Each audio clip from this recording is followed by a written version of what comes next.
Hello बच्चों, welcome to the commerce केंद्र। और आज का हमारा लेक्चर नंबर 4 है। क्लास 12 की माइक्रो इकोनॉमिक्स हम कवर कर रहे थे और आज चैप्टर 1 हमारा ऑलमोस्ट ख़त्म हो जाने वाला है। लास्ट लेक्चर हम कह सकते हैं एक टाइप से, है ना। कुछ न्यूमेरिकल यानी कुछ सवाल बचेंगे जो हम अलग से कवर करेंगे। तो थ्योरेटिकली हम देखें तो ये लेक्चर हमारा लास्ट है आज का, जिसमें हम चैप्टर कवर करने वाले हैं। अब सही मायने में क्लास 12 की इकोनॉमिक्स हमारी आज से चालू होने वाली है। इससे पहले लेक्चर में हमने जो भी चीज़ें पढ़ी है वो हम 11th में भी पढ़ चुके हैं, है ना। इकोनॉमिक्स क्या होता है, इकोनॉमी क्या होता है, micro macro, types of economy, normative positive science क्या होता है, वगैरह वगैरह। आज जो नए टॉपिक हमारे रहेंगे, central problem of an economy, production possibilities curve क्या होता है जिसको हम पीपीसी बोलने वाले आगे चलकर, और अपॉर्चुनिटी कॉस्ट क्या होता है जो कि 12th बोर्ड के हिसाब से बहुत इंपॉर्टेंट होने वाले हैं। तो बस आज हम हमारा टॉपिक नंबर 1 जो स्टार्ट करते हैं वो है central problems of an economy. अब central problems of an economy होता क्या है, उसको समझने से पहले मैं आपको कुछ मैं एक एग्जांपल देता हूँ। देखो बेटा, अगर आपके पास, मैं आपको 10,000 रुपये देता हूँ, ठीक है, और बोलता हूँ कि 10,000 रुपये में आप जो है एक महीना घर चलाना है आपको 10,000 रुपये में।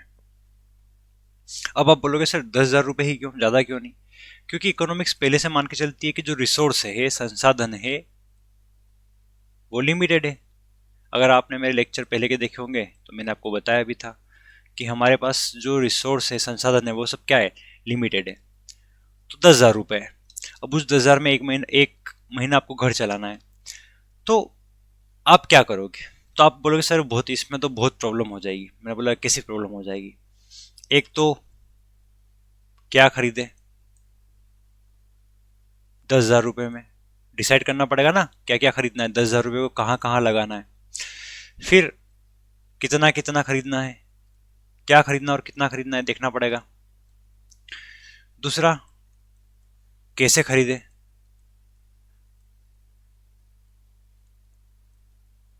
कैसे खरीदे मतलब मार्केट जाकर, ऑनलाइन, वगैरह वगैरह, जो भी हो सकता है। बहुत सारी प्रॉब्लम निकल के आ सकती है। फिर घर में किन किन लोगों के लिए, क्योंकि घर में तो बहुत लोग हैं। 10,000 में किन किन लोगों के लिए खर्चा करेंगे भाई? 10,000 रुपये तो बहुत कम है। तो आपको ऐसा नहीं लगता है कि जो ये रिसोर्स लिमिटेड है उसके चलते हमें बहुत सारी प्रॉब्लम का सामना करना पड़ता है हमारे घर में? वैसे ही हमारी पूरी इकोनॉमी में, और इकोनॉमी का यहाँ पर मतलब एक देश में, है ना, इंडियन इकोनॉमी मान लो, कोई भी देश मान लो, पर हम हमारी इंडियन इकोनॉमी मान लेते हैं। तो हमारे देश में भी बेटा, हमारी कंट्री में भी जो है रिसोर्स जो है वो तो लिमिटेड है। अब उन्हीं लिमिटेड रिसोर्स का हमें इस्तेमाल करना, यूज करना है। वही तो हमें सेंट्रल प्रॉब्लम्स निकल के आती है। ये जो प्रॉब्लम्स है ना वो निकल के आती है, और हमें 3 प्रॉब्लम्स के बारे में पढ़ना है। अगर हमारी पहली प्रॉब्लम की हम बात करें, वो है वोट टू प्रोड्यूस।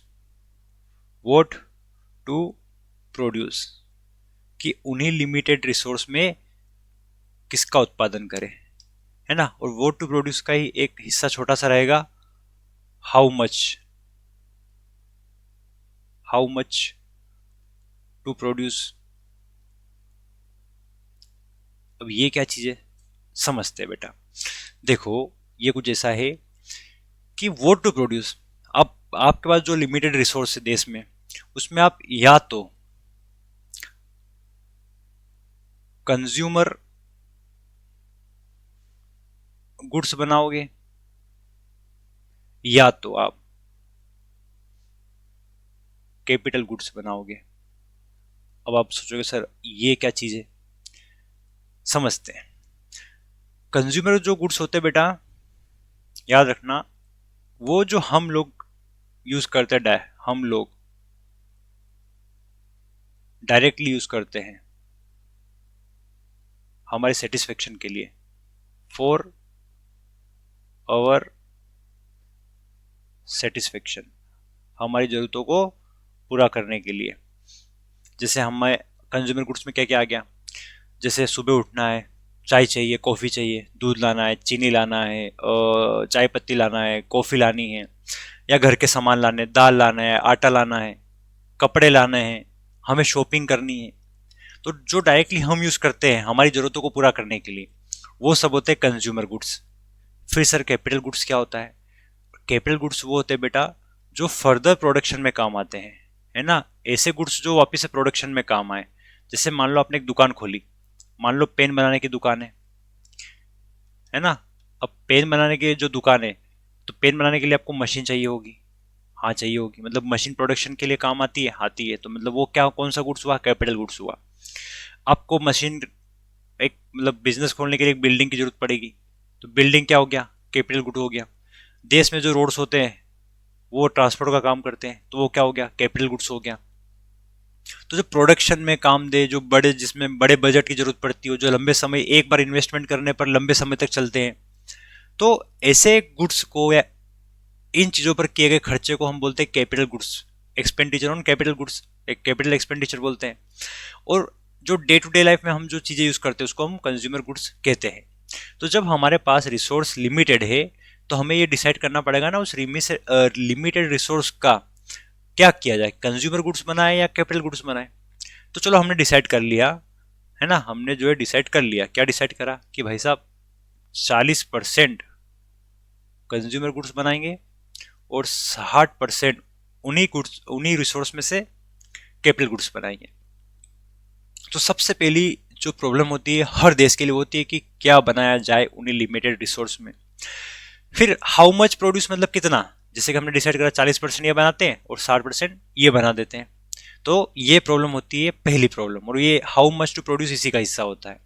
ठीक है, पहली सेंट्रल प्रॉब्लम ऑफ इकोनॉमी हमने पढ़ी। अब दूसरी सेंट्रल प्रॉब्लम ऑफ इकोनॉमी की हम बात करें बेटा, तो वो होती है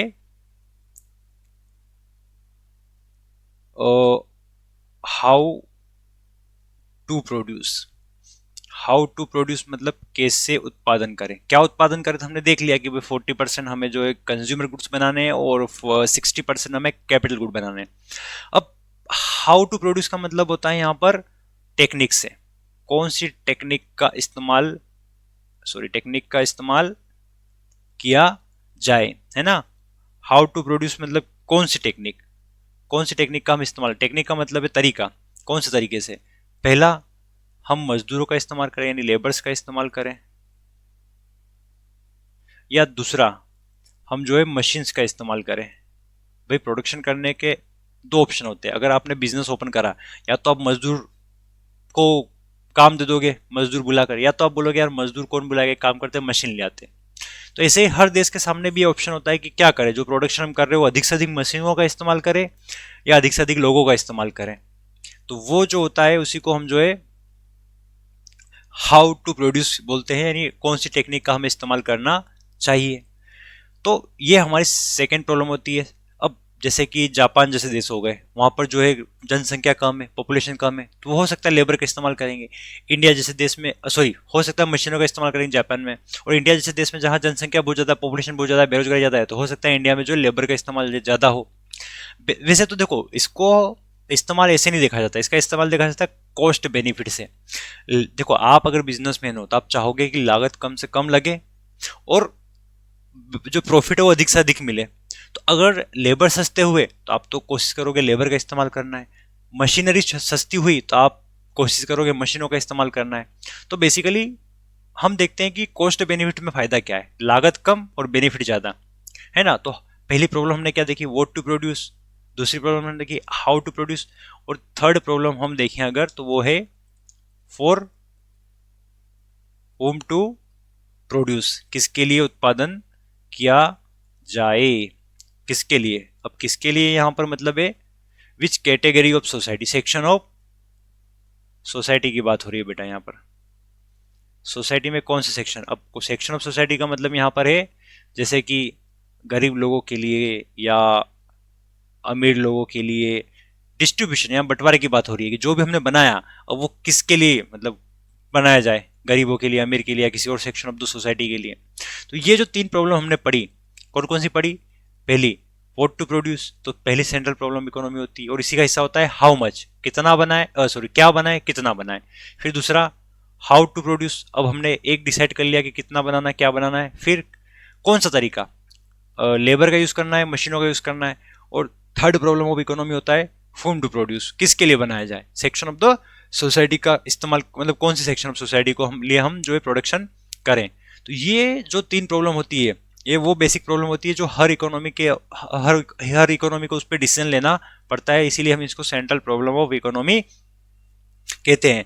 अब बने बनाए नोट्स आपके सामने हैं, अगर आपको आंसर लिखना हो सेंट्रल प्रॉब्लम ऑफ इकोनॉमी क्या है, तो आप बोलोगे each economy has to face certain basic problems, कि हर देश को कुछ कुछ बेसिक प्रॉब्लम्स से सामना करना पड़ता है, which it has to take important decision, जहां इंपॉर्टेंट डिसीजन जो है हमें लेने पड़ते हैं।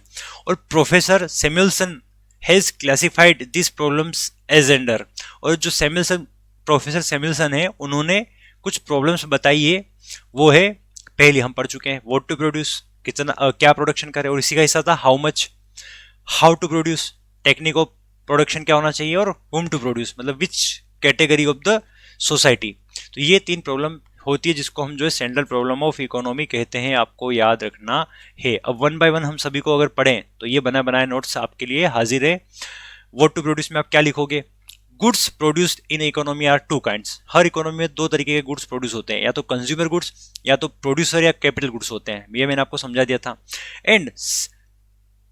And second, how much should be produced in particular sector, कि भाई इन दोनों सेक्टर में से कितना कितना हमें, जैसे मान लो इसमें 40% इसमें 60% बनाना है, तो ये पहली प्रॉब्लम निकल के आती है, उसी को हम बोलते हैं what to produce. Second, how to produce, अब हाउ टू प्रोड्यूस का मतलब यहाँ पर है it involve section of the technique, कौन सी टेक्निक का इस्तेमाल करना है, भाई लेबर इंटेंसिव टेक्निक का इस्तेमाल करें या कैपिटल इंटेंसिव टेक्निक का इस्तेमाल करें।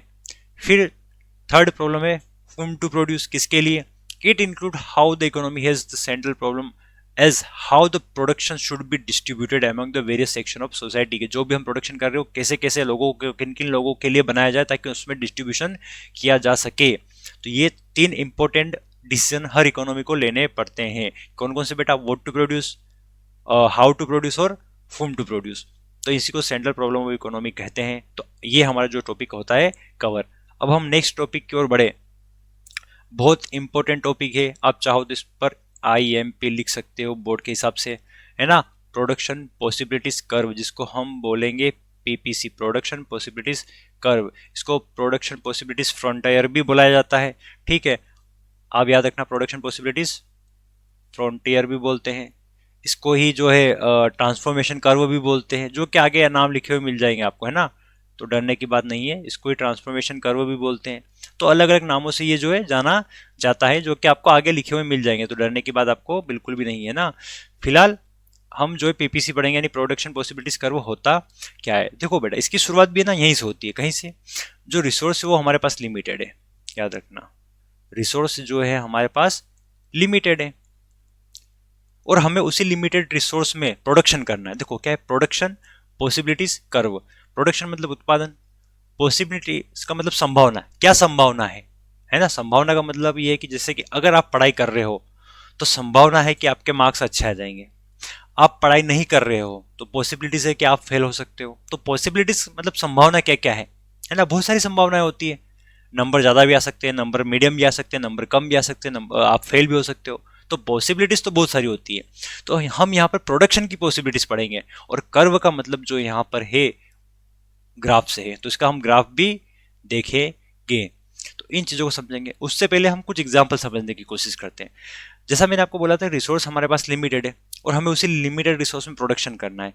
मान लो हमारे पास जो ज़मीन है, हम जो है फार्मिंग कर रहे हैं, खेती कर रहे हैं, और हमारे पास इतनी ज़मीन है, 1 एकड़ ज़मीन है, या बोलो 5 बीघा ज़मीन है, एक ही बात है, ठीक है, 1 एकड़ बोल रहा है, 5 बीघा बोलो ज़मीन है, अब लिमिटेड है, इसको ना बढ़ाया जा सकता है ना घटाया जा सकता है, जो है सो है। अब उसी लिमिटेड रिसोर्स में, उसी लिमिटेड जमीन में आपको 2 चीजों का प्रोडक्शन करना है, कम से कम 2 चीजों का बोले तो एक गुड एक्स, एक गुड वाई। गुड एक्स मान लेते हैं गेहूं और गुड वाई मान लेते हैं मक्का, ठीक है। जो मैं बोल रहा हूं आपको ध्यान रखना, एक तो रिसोर्स लिमिटेड है, दूसरा आप कम से कम 2 वस्तुओं का उत्पादन कर सकते हो। अब इसमें से आप जो है, अगर मैं आपको बोलूं कि क्या पॉसिबिलिटीज है, क्या संभावना है, तो आप बोलोगे सर संभावना बहुत सारी है। मैं बोलूंगा कैसे कैसे मतलब, तो आप बोलोगे या तो सर, है ना, इसमें पूरे खेत में जो है आप गेहूं बो दो, ठीक है। या तो आप पूरे खेत में मक्का बो दो, ठीक है। या तो आप एक काम करो, इसको दो हिस्सों में बांट दो, एक तरफ आप गेहूं और एक तरफ आप जो है मक्का, ये भी हो सकता है। तो ऐसे बेटा पॉसिबिलिटीज तो बहुत सारी होती है ना। तो हम उसी पॉसिबिलिटीज की बात करेंगे कि क्या क्या पॉसिबिलिटीज है ना। या तो आप एक तरफ, जैसे मान लो इधर इतना गेहूं बो दिया, बाकी में बचे हुए में क्या कर दिया, मक्का बो दिया, तो ये पॉसिबिलिटीज हो सकती है, ठीक है। या तो आपने क्या करा, इतने में जो है मक्का बोया और बाकी बचे हुए में आपने गेहूं बो दिया, ये पॉसिबिलिटी। ऐसे तो बहुत सारी पॉसिबिलिटीज हो सकती है, उसी के बारे में हमें पढ़ना है, प्रोडक्शन पॉसिबिलिटीज कर्व के बारे में। तो अगर हम इसको समझना चालू करें कि प्रोडक्शन पॉसिबिलिटीज कर्व होता क्या है, तो इसमें हमें कुछ चीज़ें मान के चलनी पड़ेगी, है ना। कुछ चीज़ें मान कर चलेंगे, क्या कि रिसोर्स जो होते हैं वो लिमिटेड होते हैं। रिसोर्स क्या होते हैं, लिमिटेड होते हैं। दूसरा क्या है, टेक्नोलॉजी में कोई चेंज नहीं होगा, है ना। टेक्नोलॉजी में कोई चेंज नहीं होगा, क्योंकि अगर टेक्नोलॉजी में हम चेंज करेंगे तो प्रोडक्शन जो है चेंज हो जाएगा। जैसे मान लो गेहूं के टाइम पे हमने जो है बहुत सारे केमिकल का यूज़ करा, फर्टिलाइजर खाद का यूज़ करा, और मक्के में कुछ भी नहीं, बस बोया और छोड़ दिया, तो ऐसे में तो गड़बड़ हो जाएगी। इसलिए हमने बोला कि टेक्नोलॉजी में चेंज नहीं होगा, जो टेक्नोलॉजी मक्के में को बोने में हो रही है वही टेक्नोलॉजी जो है हम गेहूं में भी यूज़ करेंगे। तो ये चीज़ हमें ध्यान में रखनी पड़ेगी, है ना। कोई गबलेबाजी नहीं होनी चाहिए कुल मिला के। तो कुछ चीज़ हम मान के चलते कि ऐसा होना चाहिए। और क्या होना चाहिए भाई साहब इसको समझने के लिए, फिर हमें समझना पड़ेगा कि हम दो जो है वस्तुओं का, दो गुड्स का हम प्रोडक्शन करेंगे, है ना, प्रोडक्शन ऑफ टू गुड्स। अब ये सब चीजें हम क्यों मानकर चल रहे हैं, ताकि आपको पढ़ने में आसानी हो, है ना। जब आप कॉलेज में जाओगे तो मे भी आप इतना आसानी से ना पढ़ो, लेकिन हम मान के चलते कि आप अभी छोटे छोटे बच्चे हो। एनसीईआरटी आपको ये मान के चलती है कि आप बच्चे छोटे हो अभी और इतना समझ नहीं पाओगे, इसलिए आपको कुछ चीज़ें मानकर चलते कि यार ठीक है, रिसोर्स लिमिटेड है, टेक्नोलॉजी चेंज नहीं हो रही है, गुड्स दो ही ले लो आप, है ना, ताकि आपको समझने में आसानी हो, ठीक है। आपके सिलेबस में यही है। तो अब इसमें हम समझेंगे कि प्रोडक्शन पॉसिबिलिटीज का क्या रोल है। तो जैसे कि हम समझे दो गुड्स लिए, याद रहे गुड्स एक्स जो है हमारा गेहूं है, गुड्स वाई जो है मक्का है। और गेहूं और मक्का को हम केजी में मापेंगे, किलोग्राम में मापेंगे। अब शुरुआत करते हैं इनकी कि ये होते क्या है, उसको समझने की कोशिश अगर हम करें तो हम एक टेबल बनाते, पहले टेबल बनाते हैं।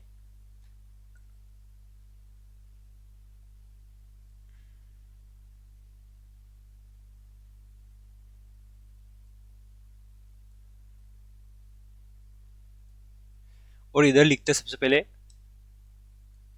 एक सेकेंड,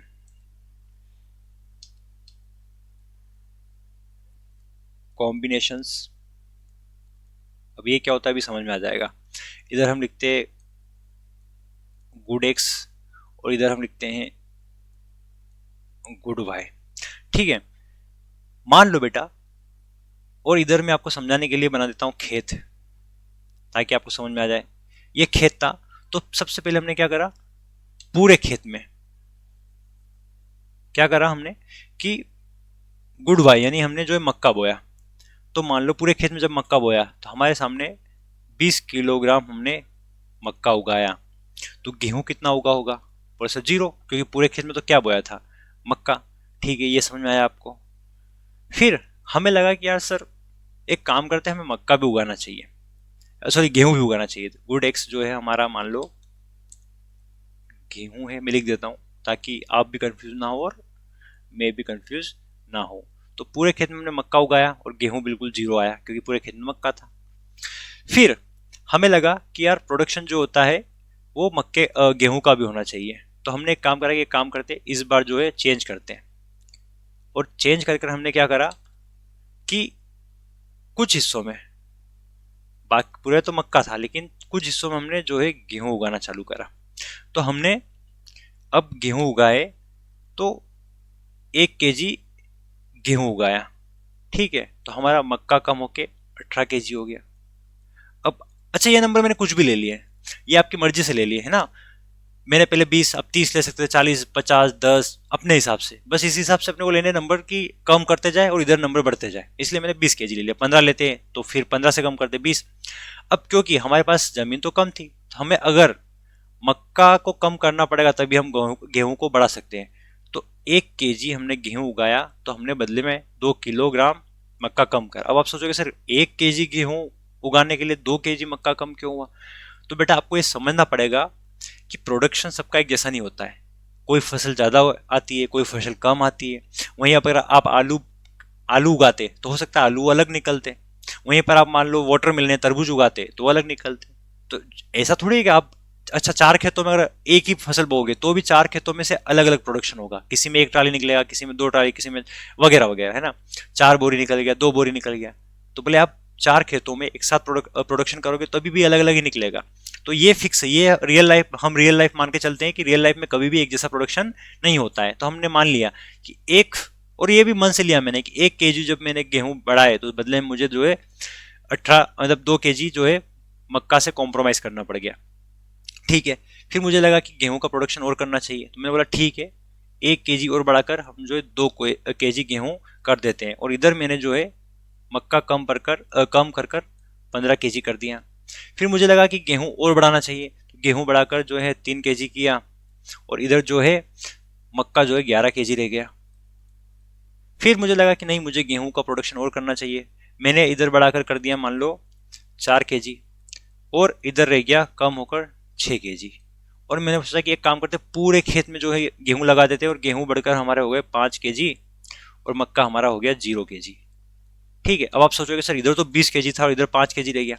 तो मैं फिर आपको याद दिला दूं बेटा कि सब चीजें एक जैसी नहीं होती है ना। आप चाहो तो 4 खेतों में एक जैसी जमीन में जो है शो करके देख लो, बोवनी करके देख लो, है ना, वो गेहूं उगा कर देख लो एक ही, तो आप देखोगे कि चारों खेतों में प्रोडक्शन अलग अलग हुआ है, और यहाँ तो चीजें भी अलग है, एक तरफ गेहूं है एक तरफ मक्का है, तो दोनों एक जैसे कभी भी प्रोडक्शन नहीं होता है, प्रोडक्शन हमेशा अलग अलग ही होता है।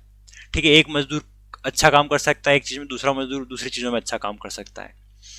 तो आपने नोटिस करा होगा कि ये होता है। अब ये कॉम्बिनेशन क्या भला है समझते हैं। कॉम्बिनेशन ये होता है कि जो हमें बताता है कि ए कॉम्बिनेशन क्या है, बी कॉम्बिनेशन क्या है, सी कॉम्बिनेशन क्या है, डी कॉम्बिनेशन क्या है, डी ई कॉम्बिनेशन क्या है, और एफ कॉम्बिनेशन क्या है। देखो ए कॉम्बिनेशन हमें क्या बताता है कि ए कॉम्बिनेशन हमें बताता है कि आप या तो 0 केजी गेहूं उगा सकते हो या तो 20 केजी मक्का उगा सकते हो। बी कॉम्बिनेशन हमें बताता है आप 1 केजी गेहूं उगाओगे तो 18 केजी सिर्फ मक्का उगा पाओगे। सी कॉम्बिनेशन हमें बताता है कि अगर आप 2 केजी गेहूं उगाओगे तो 15 केजी ही जो है सिर्फ मक्का उगा पाओगे।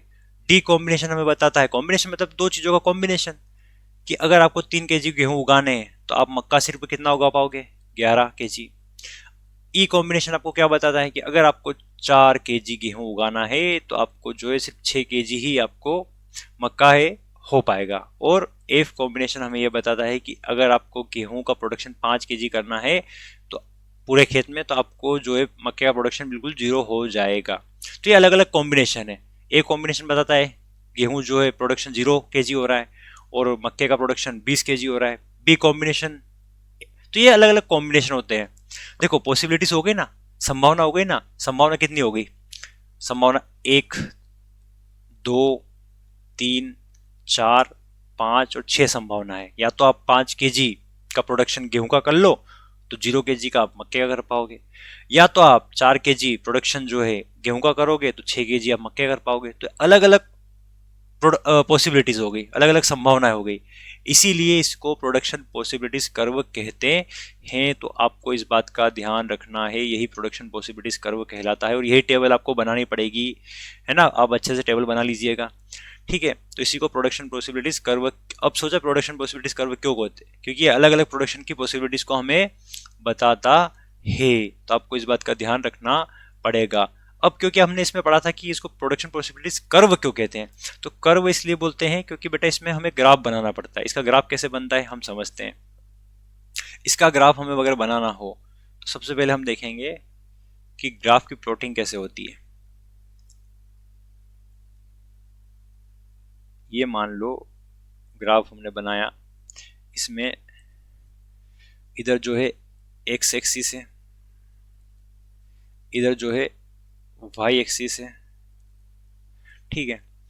और ये जो है 0 0 ओरिजिन हमारा ग्राफ का, इतना सभी को बनाना आता होगा।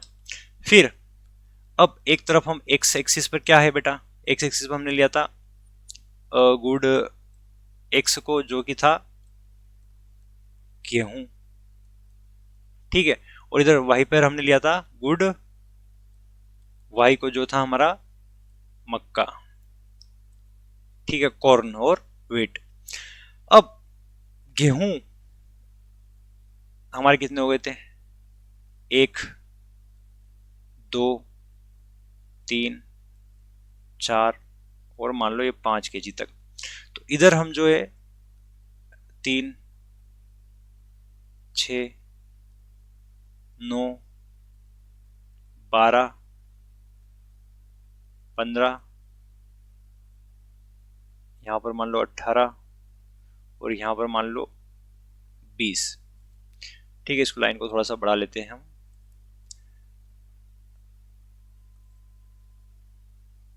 ठीक है। अब हमें ग्राफ बनाना होगा इसका, तो हम क्या करेंगे, जब समझना, जब हम गेहूं कितना उगा रहे थे 0, तो मक्का कितना था 20, ठीक है, ठीक है। तो गेहूं देखो जब 0 था तो मक्का उस टाइम पर 20 था, ओके। तो यहां पर ये रहा। फिर अगर आप देखो, जब हमने गेहूं को बढ़ाकर 1 kg करा तो मक्का 18 हो गया था, है ना। तो जब गेहूं को 1 kg करा तो मक्का यहां पर 18 हो गया था, ओके। फिर जब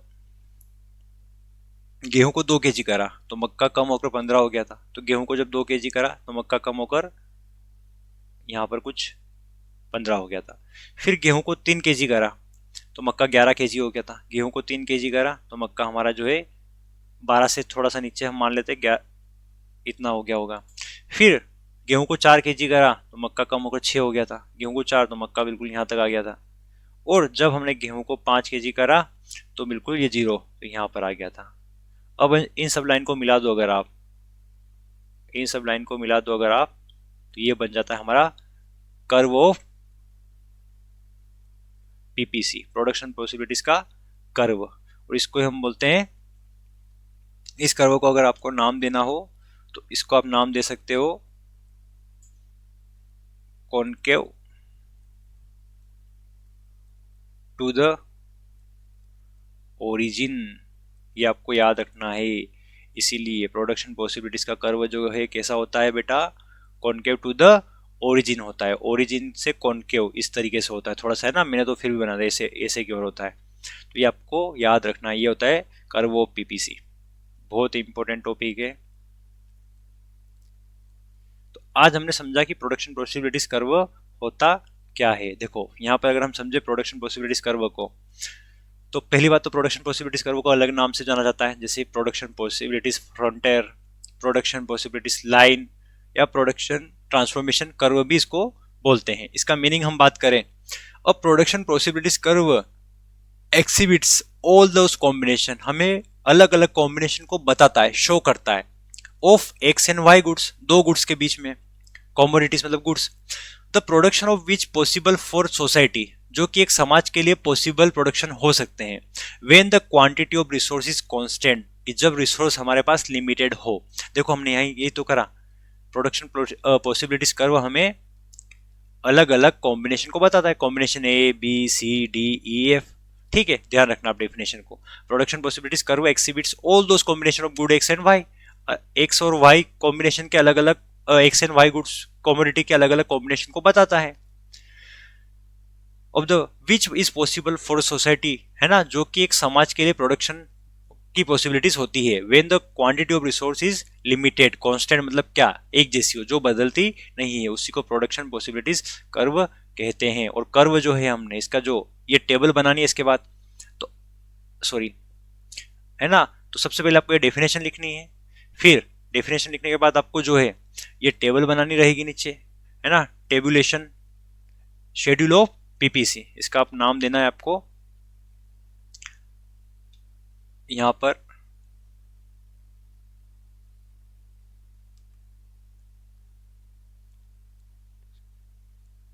of PPC, schedule of PPC, ये नाम देकर आपको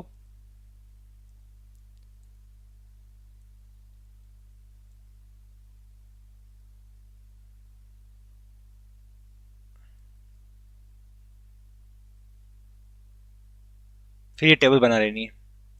ठीक है बेटा। और ये टेबल बनाने के बाद फिर आपको ये जो है ग्राफिकल प्रेजेंटेशन ऑफ पीपीसी, यहां पर आपको नाम दे देना है ग्राफिकल प्रेजेंटेशन ऑफ पीपीसी, है ना। और आपको ये ग्राफ ऐसे बनाने की जरूरत नहीं जैसे मैंने बनाया है, वो तो मैंने समझाने के लिए बनाया था, वरना आप तो सीधा इस ग्राफ को बना सकते हो। सीधा इस ग्राफ को कैसे बनाओगे, पहले